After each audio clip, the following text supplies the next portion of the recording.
Fred Couples, often described as golf's most beloved swing. It looks like pure poetry in motion, with an effortless tempo. It's no wonder golfers have been trying to copy this swing for years.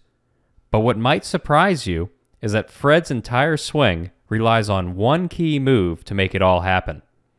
Today we'll look at this one key move and how it's made him a successful golfer. I'll also be talking about how you can improve greatly by adding this simple move into your swing. Let's get started. Great golfers minimize variables in their swing, meaning fewer moving parts.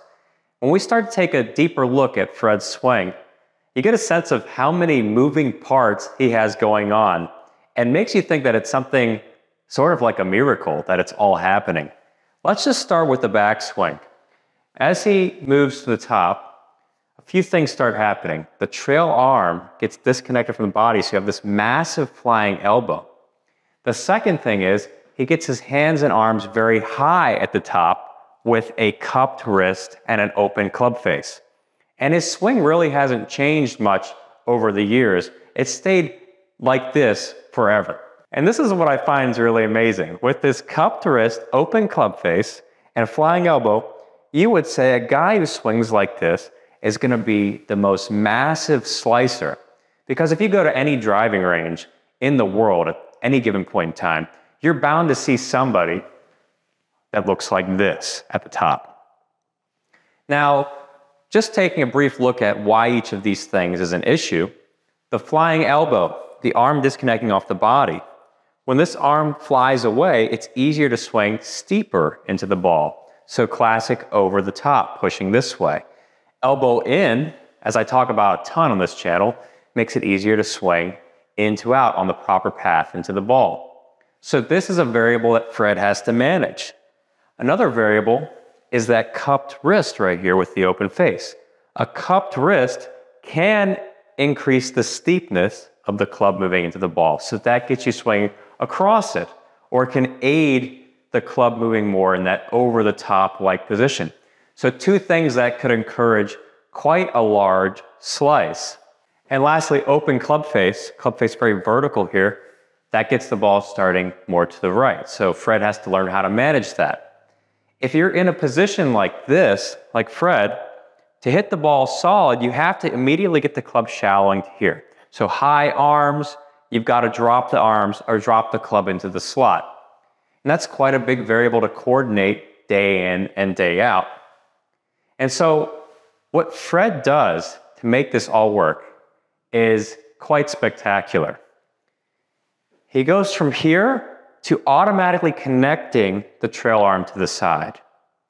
And this is the one move we're going to spend most of our time talking about, is how he's got all of these variables he's got to coordinate, and he automatically eliminates them by connecting that trail arm into his side. As he gets into impact, you're going to see something like this. The trail arm is close to the body, and it's bent almost at a 90-degree angle. This is one of the most valuable things you can take into your swing, because somebody like Fred, and we could take somebody else on TV with just two opposing swings, you're going to find that before impact, this trail elbow is in like this, folded, and you're going to find after impact, both arms extend this straight. It's an incredibly powerful move, one that helps you strike the ball solid, but it also helps you keep the club on the proper path.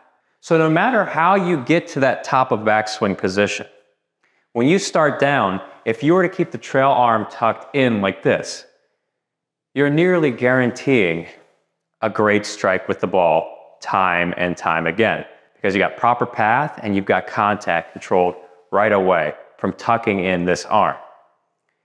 And so just another thing I want to throw in about Fred's swing is when he starts down, this move, he's got to work it like this. But you watch how the downswing starts. It's amazing how he does this, really.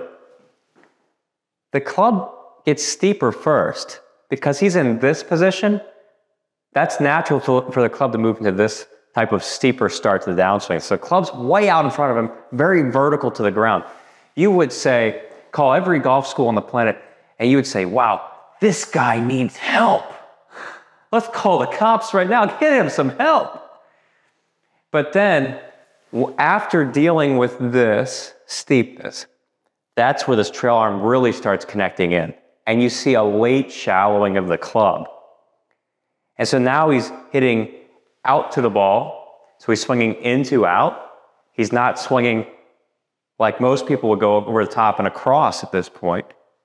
So he's able to make this shallow more by tucking the trail arm in close to his body.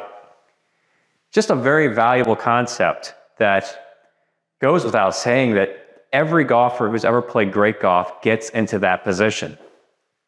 And every golfer who's ever struggled at golf fails to get into this position.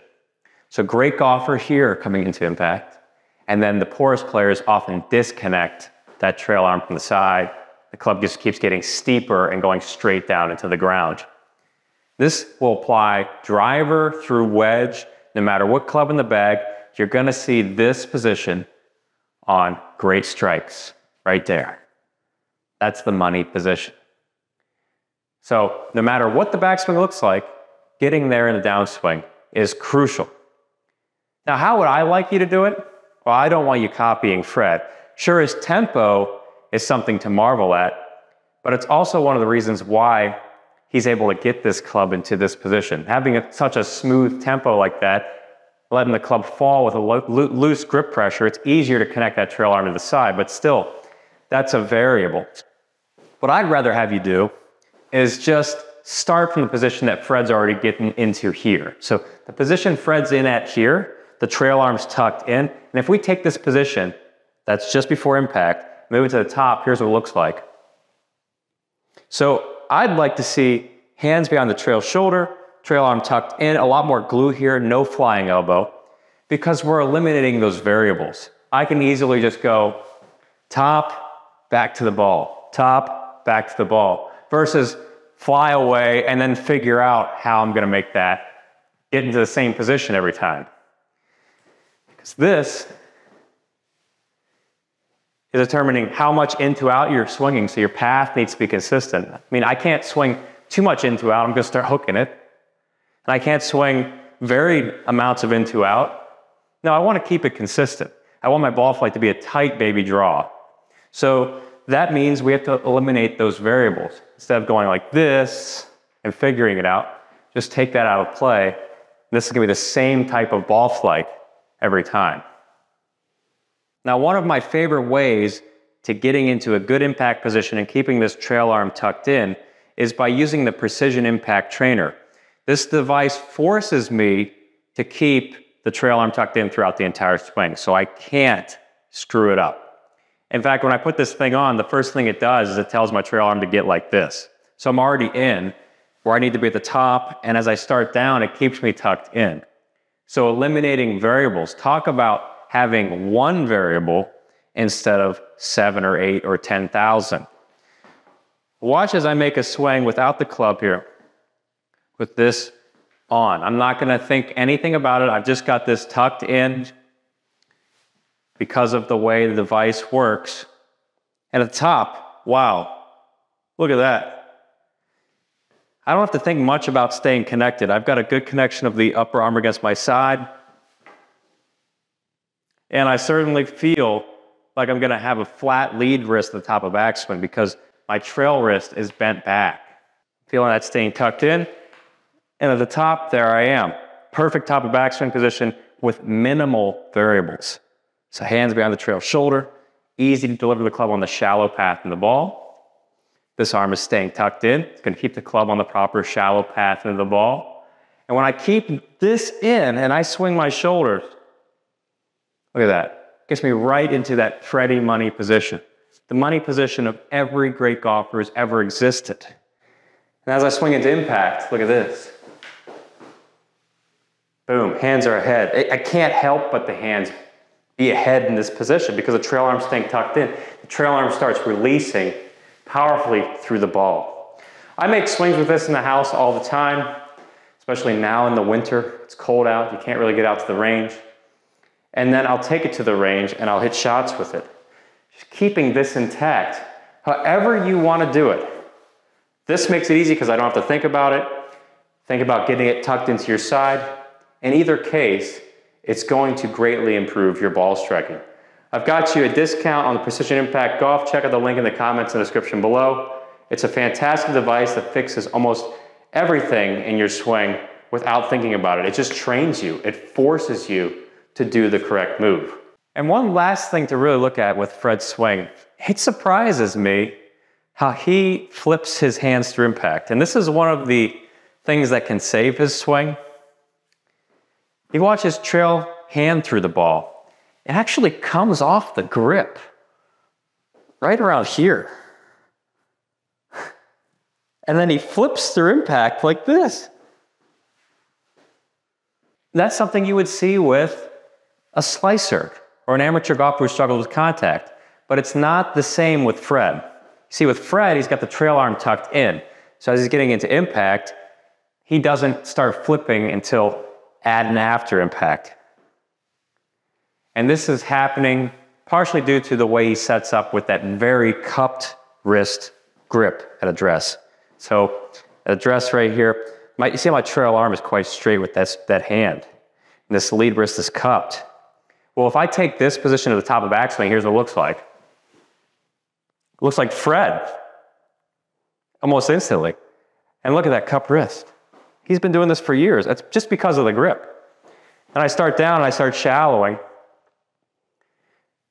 Well, I need to do a little bit of flipping and impact to make sure that that face doesn't stay too open too long. It has to close a little bit. So this wrist being so cupped, I've got to eliminate that amount of cupping, get the face to square. So I'm going to connect my trail arm to my body, and then I'm going to do a little bit of flipping through impact, and that squares me right up. So after impact, I'm here. But it works for Fred because he gets that trail arm tucked in. That's the one thing saving him. If we took away that trail arm, you would be seeing him as a 30 handicap golfer. It's the one piece keeping it all together. And just one little thing about this flip through the ball. It's adding loft to the club, so it enables him to hit higher, and it's also preventing a lot of wide curve because it takes out some of the in-to-out path. So even if he was swinging way out to the right, if he added a little bit of that flipping, it's going to take that out of the equation. It's going to reduce it, make a much tighter ball flight. So he's going to hit a straight ball doing that. And just something to take away, that it's more of a compensation. Not something I would have you do on a regular basis. But if you want to swing like Fred, that's the way to do it. So there's a few things that really strike me as just being miraculous in Fred's swing, that he's doing all these variables.